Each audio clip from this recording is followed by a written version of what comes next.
Hi, my name is Victoria, and this is another reading log.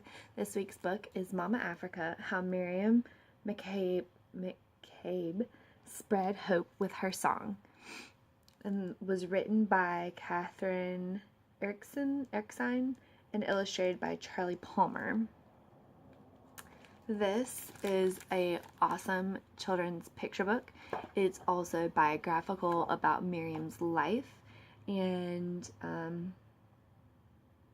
it's non-fiction as it is autobiographical and has very real stories involved in it, even though it is a picture book.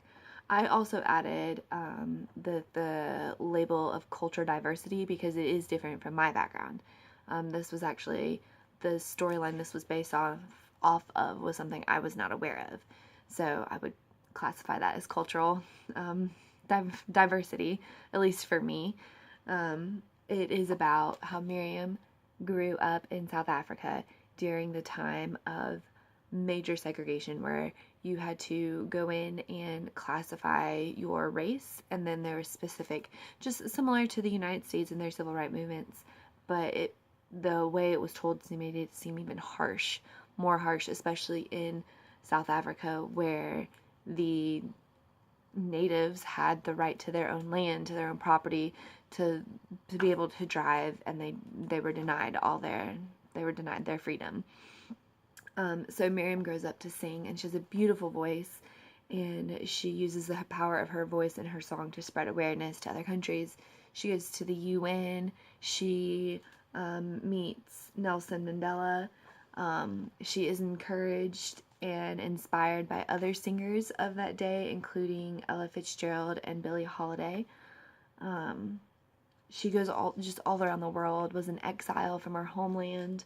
The illustrations in this book are just amazing, vibrant and colorful, and yet still kind of vague outlines, but you know what these pictures are.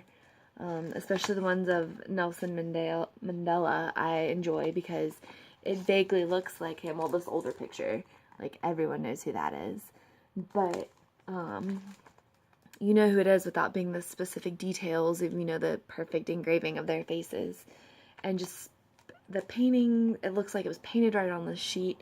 I also love how there's section blocks off for each text, so that it makes it easy and your eyes know exactly where to go to look for the words. At the back, the author gives first a glossary of different words, the different African words used throughout the story, and a timeline of starting from when Miriam was born in 1932 to 2008 when Miriam dies. And all that was accomplished during that time. There is also more the references, and the author actually grew up in South Africa, and so shared some pictures during that time and experiences that Miriam would have had, and used Miriam's own autobiographies for this story. It's a great book for children. The recommended ages was from 6 and 8 to about 10, although I believe it'd be great for anyone, any age. It is a picture book. I did say that already. Sorry. The activity that could go along with this, there's a part where Miriam goes before the United Nations to plead for her people, and one of my suggestions was that the students can find things that they're passionate about in their community and their neighborhood, and create a mock United Nations and present their case before their classmates, and each classmate represent a different country. Another thing was how the author talked about how when she was a little girl, she used to listen to Miriam's music on the radio, and they would dance around.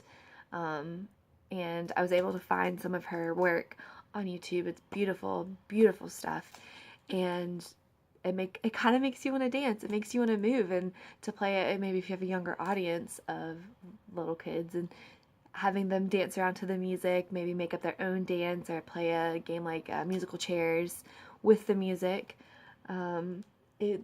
This is just a fun, cultural diverse, bringing people aware of social justice around the world.